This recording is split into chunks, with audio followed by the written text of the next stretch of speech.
My name is Caroline Marsh. I'm 41 years old. The day we buried my husband, my sister called me from a spa in Scottsdale to explain why she couldn't make it. "Funerals are just too depressing, Caro," she said. "Thomas would understand." He always understood me. I stood in the parking lot of Greenfield Memorial Chapel in a black dress I had ironed at 5 in the morning. My phone pressed against my ear, the hearse still visible through the glass doors. I said nothing. I thanked her for calling and ended the call. I walked back inside. I sat in the front pew. I did not cry in front of anyone.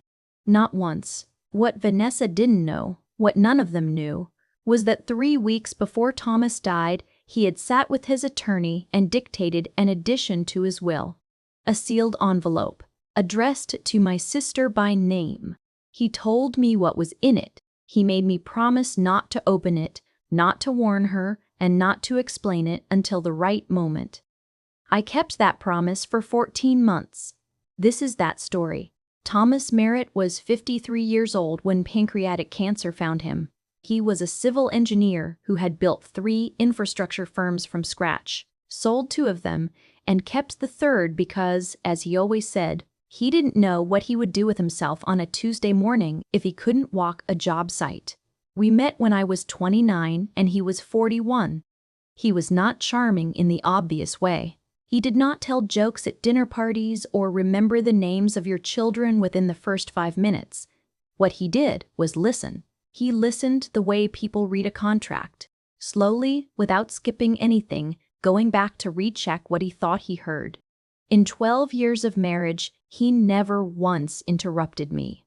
Our home was a craftsman house on Birchwood Lane in Concord, New Hampshire, a town Thomas had chosen specifically because it had good light in the mornings and was not the kind of place people moved to in order to impress other people. The house had a wraparound porch he had rebuilt himself, board by board, the summer before we got married. A kitchen with an old stone fireplace that we never used for cooking, but always used for sitting beside on January nights, and a garden in the back where Thomas grew heirloom tomatoes that he was genuinely, slightly embarrassingly proud of. We did not have children.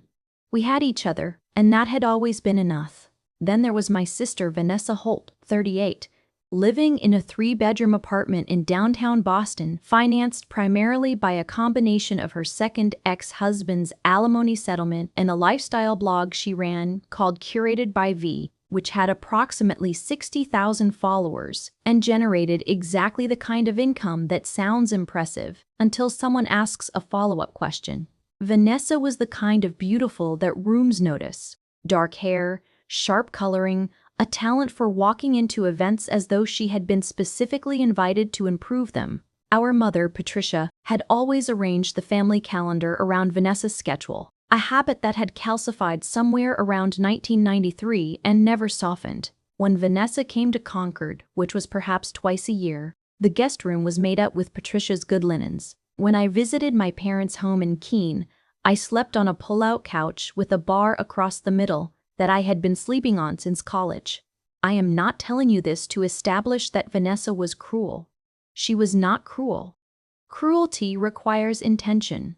Vanessa was simply the center of her own solar system, and she had never been asked to notice the gravity she exerted on the people orbiting her. Our father, Howard, a retired high school principal, was quieter about it, but no less complicit. He drove 4 hours to attend Vanessa's second wedding at a vineyard in the Berkshires, and sent me a card when Thomas and I got married at the courthouse in Concord. The card said, "Wishing you both happiness." He signed it with a ballpoint pen.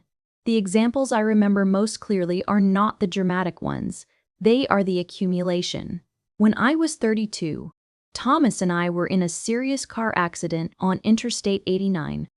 A truck drifted into our lane on a patch of black ice. Thomas broke 2 fingers. I had a moderate concussion and a laceration along my jaw that required 11 stitches. We were fine, ultimately. But my mother called Vanessa before she called me. Not because my mother is a bad person. Because Vanessa was the one she processed things through first. It had always been that way. I called my mother from the hospital and her first question was, "Did you call your sister? She's very upset." 2 years before Thomas died, Vanessa's second marriage ended.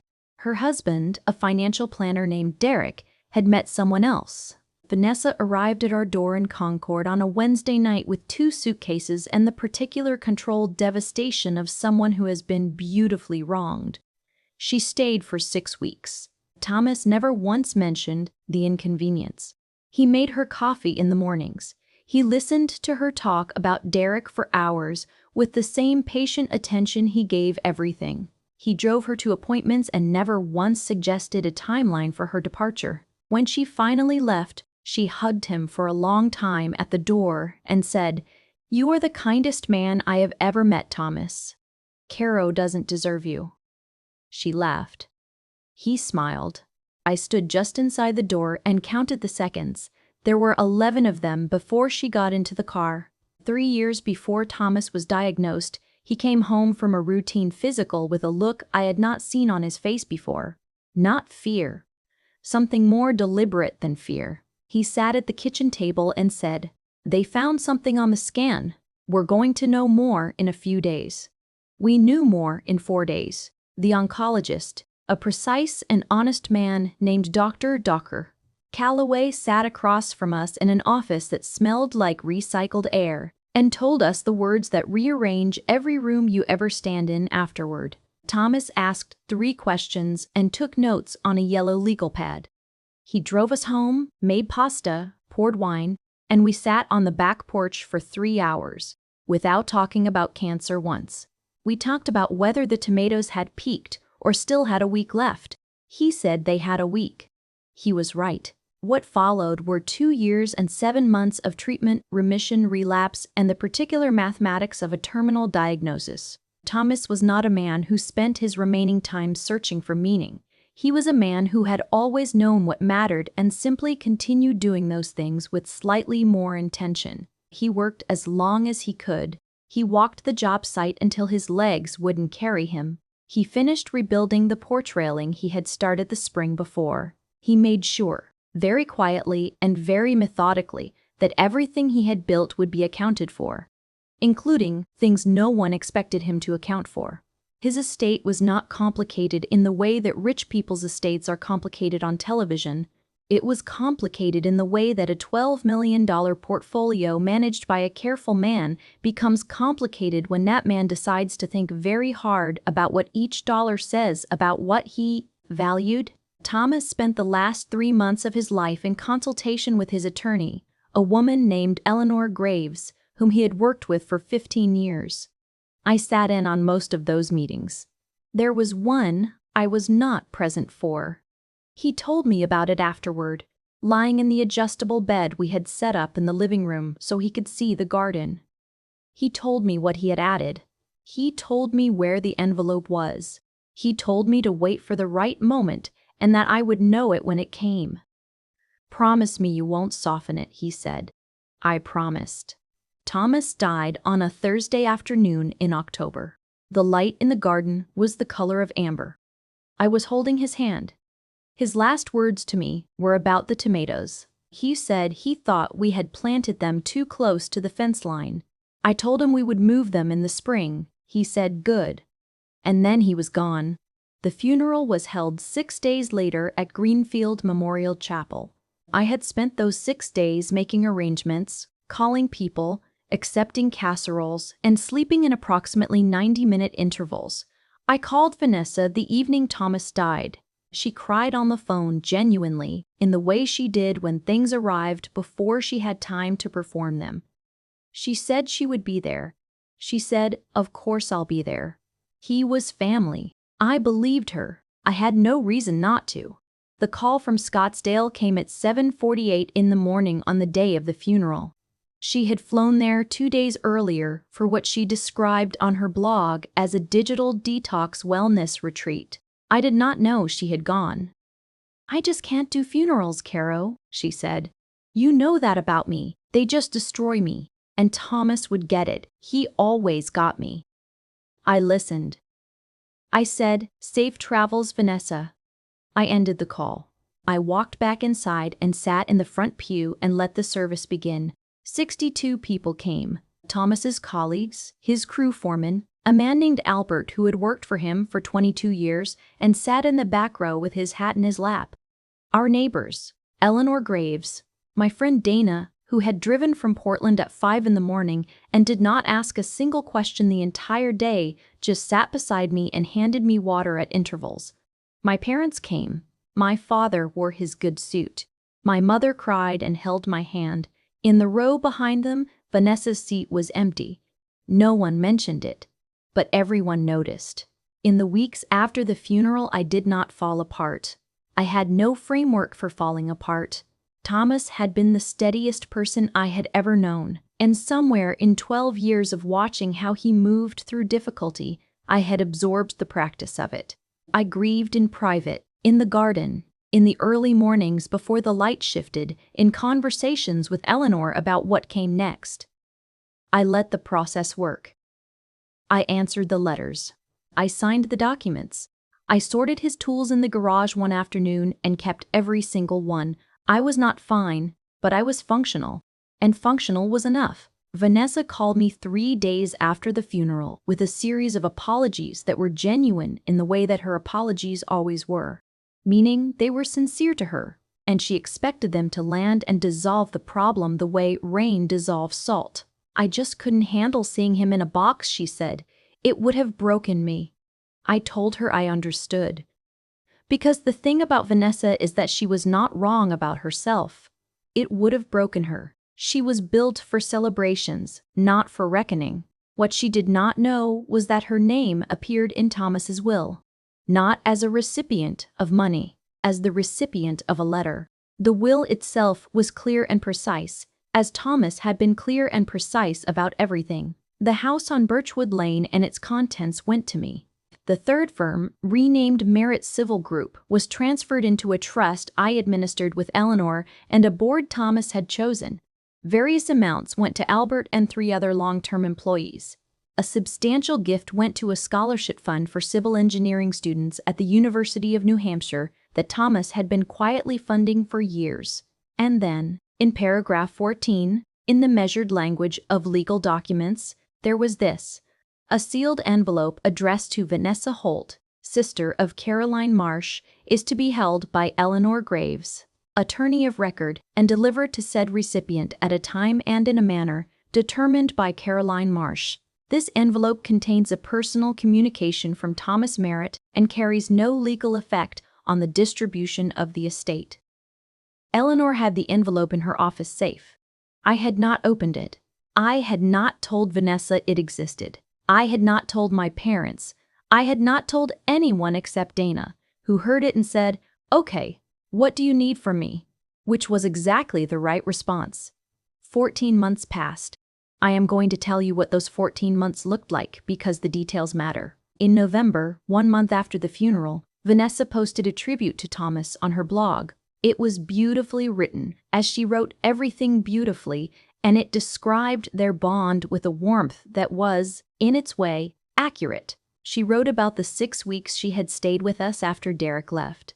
She wrote about how Thomas had made her feel seen. She wrote, "He was the person who showed me what a good man actually looks like." The post received over 4,000 likes. She did not mention the funeral. She did not mention Scottsdale. In December, my parents came to Concord for Christmas. My mother brought a poinsettia and a fruitcake neither of us would eat. My father walked around the house quietly and touched the porch railing Thomas had finished and said, "He did good work." That was the best thing my father said to me all year, and I held it like a stone in my pocket for weeks afterward. In January, Vanessa called to tell me she was dating someone new, a restaurant owner in Cambridge named Marco. She was excited, the particular excitement of a woman who has decided that this time will be different. She did not ask how I was doing. She moved on from that topic, the way you turn a page. I noted it. I did not say anything. I was building something quieter than an argument. In February, Eleanor called to check in, as she did every 6 weeks. She asked me whether I had thought about when I wanted to deliver the envelope. I told her I was waiting for the right moment. She said, "You'll know it." I believed her. In March, Vanessa posted a photo on Instagram from a weekend trip to the Berkshires. She and Marco at a winery. In the caption she wrote, "Life is short. Be where the joy is." 47 people commented. My mother liked it within 4 minutes. In April, my parents had a small dinner for my father's 68th birthday. The kind of family dinner that fills a kitchen with the smell of roast chicken and the particular low-level tension of people who love each other but have not learned to do it cleanly. Vanessa drove down from Boston with Marco. She wore a yellow dress. My mother put her at the seat closest to my father. She told a story about the wellness retreat in Scottsdale that had everyone laughing, about a yoga instructor who could not pronounce chakra correctly, and how the meditation garden flooded on day 3. She told it brilliantly, she always did. My father wiped his eyes. My mother said, "Oh, Vanessa, you are something else." She was. She really was. I sat across the table and ate my chicken and watched the room arrange itself around her the way it always had, and I thought about paragraph 14, and I felt no urgency. The right moment would come. Thomas had been very clear that it would. In May, Vanessa called me on a Sunday afternoon. She and Marco had broken up. He had been, she said, emotionally unavailable. She was devastated. She needed to talk. She talked for 1 hour and 42 minutes. She did not ask me a single question about myself. At one point she said, "I just keep picking the wrong men. Even Derek, even after everything, I thought he was the one. Thomas was the only man who ever really got me, you know? Thomas just had this quality. He saw me." I said, "He was perceptive." She said, "Exactly, he really was." I looked at the garden from the kitchen window. The tomatoes were not in yet, but I had moved them away from the fence line as Thomas had suggested. In June, Eleanor called and said, "The estate is fully settled. All transfers complete. Whenever you are ready, I can have the envelope available." I said, "I think soon." She said, "Tell me when." In July, my mother called to ask if I would be coming to the annual 4th of July gathering at their house in Keene. She mentioned twice that Vanessa was coming, and once that Vanessa was bringing a new friend, a man named Christopher who was apparently very handsome and very successful. I said I would come. My mother sounded surprised. I called Eleanor that evening. I said, "Saturday, the 4th. Can you have it sent by courier to my parents' address? I will pick it up from the mailbox before anyone else does." Eleanor said, "I can have it there by Friday morning."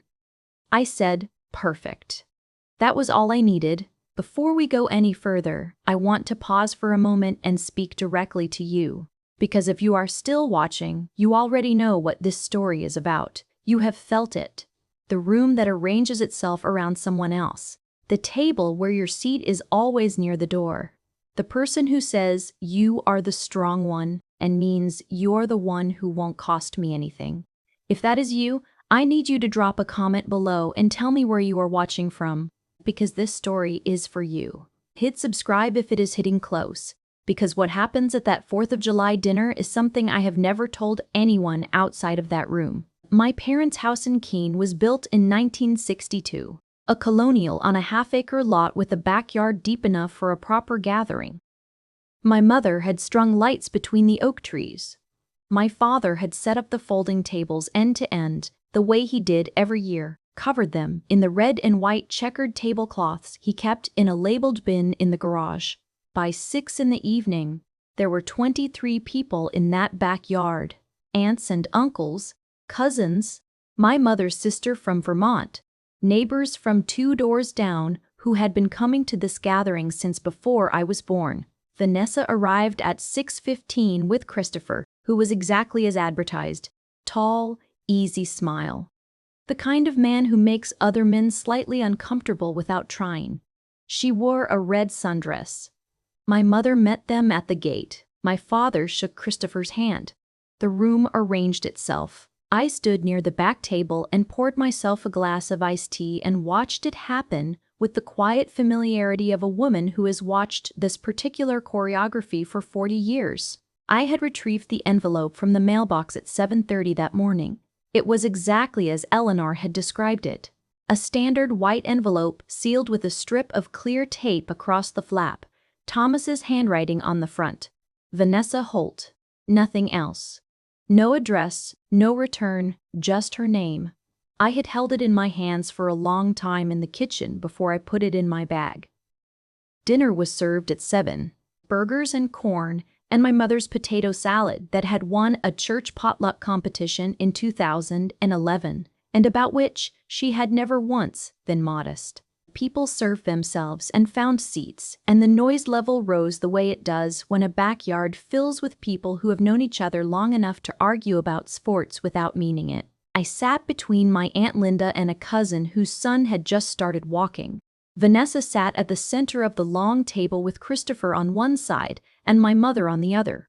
She was in top form. She told the story about Marco and the breakup with the particular humor of a woman who has already processed enough of the pain to make it entertaining for others. She talked about a brand deal she was negotiating with a home goods company. She mentioned twice that she was thinking of writing a book. My mother said, "Oh, you absolutely should." My father nodded along. Christopher looked at her the way people look at things they have decided they want. The table listened. At 8:47, during the lull between dinner and dessert, when people were refilling drinks and the children had migrated to the far corner of the yard, I looked at Vanessa across the table and said her name. Just her name. Quietly. She looked up. "Can I give you something?" I said. "From Thomas." The table went still. Not immediately, but in ripples, like something dropped in water. Vanessa's expression shifted. Something moved behind her eyes that was not performed. I reached into my bag. I placed the envelope on the table in front of her. Thomas's handwriting was visible to the people nearest her. I heard my Aunt Linda draw a small breath. Vanessa looked at the envelope for a long moment. "What is this?" she said. Her voice was lower than usual. "A letter," I said. "He asked Eleanor to keep it until I felt the time was right. He wanted you to have it." She picked it up slowly. She looked at me. "Did you read it?" "No," I said. "He told me what was in it. I haven't read it." She turned it over in her hands. "Should I open it here?" "That's your choice," I said. He didn't specify. Vanessa looked at the table, at Christopher, at my mother, at the 20 or so people now watching in that particular way. People watch when they understand that something real is happening. She slid her finger under the flap. She took out a single sheet of paper, folded twice. Thomas's handwriting, which was square and deliberate, filled most of the page. She read it. I watched her read it. I watched her read it a second time. Her hands were absolutely still. Vanessa Holt, who had cried beautifully through her divorce and her blog post and a dozen conversations about Thomas, did not cry. She went very quiet. The kind of quiet that has nothing to do with composure and everything to do with the person confronting something they cannot perform their way around. She set the letter down on the table. She did not say anything for perhaps 30 seconds. My mother said softly, "Vanessa, what does it say?" Vanessa looked at me. "Did you know? He told me what he said, yes." "The whole thing?" "Yes." She folded the letter carefully along its original creases. She looked down at it in her hands. Christopher put his hand on her arm. She moved hers slightly, not pulling away, just repositioning. "What does it say?" my mother asked again. Vanessa looked at our mother, and then she did something I had not expected. She read it aloud. Her voice was steady, controlled, the voice she used when she was doing something that was costing her more than she would admit. Thomas had written 4 paragraphs. The first said that he was writing because he believed that the things we leave unsaid become the things that haunt the people we love, and he did not want to haunt anyone, least of all her. The second paragraph said that he had watched her for 12 years and seen someone genuinely remarkable in her capacity for joy, for connection, for making rooms light up, and that he wanted her to know he had seen that and appreciated it. The third paragraph was shorter. It said that he had also watched her skip her sister's grief without seeming to notice, watched her fill his home for 6 weeks and leave without asking how Caroline was, watched her call his wife's quiet strength not needing anything rather than recognizing it as loneliness. He wrote, "I am not angry. I am asking you one last time to see her. Not because it is fair, because it is true." The fourth paragraph was the one I had been waiting for. It said, "There is no money attached to this letter. There is no condition, no gift, no share of anything. I am giving you nothing except the chance to decide what kind of sister you want to be to the person who has loved you longer and more patiently than anyone else in your life. I was there for 12 years. She has been there for 38. I hope you understand what that means. With genuine affection, Thomas." The backyard was completely silent, not the polite silence of people who have decided not to react. The real silence of people who have heard something true. My Aunt Linda had her hand over her mouth. My father was staring at the tablecloth. Christopher was very still beside Vanessa. My mother had set down her glass. Vanessa looked at me. I looked at her. For the first time in perhaps 20 years, there was nothing between us. No performance, no arrangement, no orbit and center. Just two women at a table in a backyard in July with the lights strung between the oak trees and the sound of children playing somewhere at the far edge of the yard. "I didn't go to the funeral," she said. It was not an apology yet. It was a fact she was putting on the table because she had finally run out of surfaces to put it somewhere else. "I know," I said. "I know you know. I just—" She stopped. She looked at the letter in her hands. "He knew I wouldn't go." "He knew you well," I said. "He knew all of us well." My mother said, "Vanessa, honey?" Vanessa shook her head. Not unkindly, just as a signal that she did not need managing right now. She folded the letter and put it in her bag. She looked at Christopher and said, "I'm sorry." He said, "Don't apologize." She nodded. She turned back to me. "Can I call you this week?" I said. "You can." Nobody moved to the dessert table for several minutes. When they did, they moved quietly, with the particular consideration people extend when they are in the presence of something that has just been made real. The fallout from that evening did not arrive in waves the way it did in stories where systems collapse. It arrived slowly, the way something long overdue always arrives. The first wave was my mother. She called me the morning after the 4th, at 9:15, and the conversation we had was the most honest one we had ever had. She did not ask me to manage Vanessa's feelings. She did not frame it around protecting her. She said, "I have not been fair to you. Your father and I have not been fair. I think we told ourselves you didn't need as much because it was easier than admitting we weren't giving it." I was standing in the kitchen with my coffee. I let her finish. I said, "I know." She said, "Is it too late?" I said, "No, but it has to be different." She said, "Tell me what different looks like." That was the beginning. My father called 2 days later. He talked for 4 minutes, which for Howard Afton is a long time. He said he had read Thomas's letter out loud to my mother the night of the 4th after everyone went home. He said, he was a good man. He saw things clearly. I said, he did. My father said, "I want to take you to lunch when you're next in Keene, just you, not a family thing." I said I would come. Vanessa called on a Wednesday, not a Sunday afternoon for 102 minutes about herself. A Wednesday at 7 in the evening, and the first thing she said was, "How are you doing?" And, I mean actually not the thing you say when you're managing people. I sat down. I told her the truth. I told her about the mornings in the garden and the weight of the adjustable bed still being in the living room because I had not been able to move it yet. I told her about the nights when the house was so quiet it had a sound.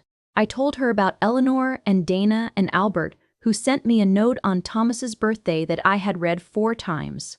She listened. She did not interrupt. She did not redirect. At the end she said, "I'm sorry I wasn't there. At the funeral and before the funeral and all of it." I said, "I know." She said, "I'm going to be better." I said, "Okay." Not yes. Not of course. Okay. Because it was the honest answer. I did not know yet what better would look like, but I was willing to find out. I am going to tell you something about Thomas's letter that I have not said yet. When he told me what he was going to write, I asked him why. Why bother? Why spend the energy when the time was short and the disease was everywhere and there were so many other things to tend to? He looked at me from his side of the bed, in the quiet of the room we had shared for 12 years, and he said, "Because she is your sister, and you are still going to be her sister after I'm gone. And someone should say the true thing so you don't have to." That is who Thomas Merritt was, a man who used his remaining energy not to settle scores, but to tell the truth on behalf of someone he loved. I moved the adjustable bed out of the living room in August. Dana came and helped me, and afterward we sat on the porch with cold drinks, and she said, "What does it feel like?" I said, "Like a room that belongs to me again." That felt right. The house on Birchwood Lane is mine. The garden is mine. This fall, the tomatoes are in a different spot, further from the fence, exactly where Thomas said. They are doing well. If you are watching this and you know what it is to be the quiet one, the reliable one, the one who is always near the kitchen door at the family table, I want to say this to you. Your stillness is not emptiness. Your patience is not weakness. And the people who have failed to see you are not necessarily beyond seeing. Some of them just needed someone to say the true thing in a room full of people who were finally ready to hear it. You do not have to write the letter yourself. Sometimes the people who love you will write it for you. Sometimes you just have to carry it long enough to find the right moment. Trust the moment. It will come. Would you have delivered that envelope, or would you have held on to it forever? Tell me in the comments, because I think the answer says something important about where you are in your own story. Now, before I go, I want to take a moment to say something to you directly. If you found this story and you stayed until the end, thank you. Not in the way people say thank you as a formality, but genuinely. You gave this story your time and your attention, and that is not nothing. The people who come to this channel are not looking for spectacle. They are looking for something true in the shape of a story, and we try every single day to give them that. If this landed for you, share it with one person who needs to hear it. Subscribe so you are here when the next one comes. Leave a comment, even one word, it matters more than you know. We are here every day with a new story for every woman who has ever been told her quiet was the same as her agreement. It is not. It never was. We will see you tomorrow.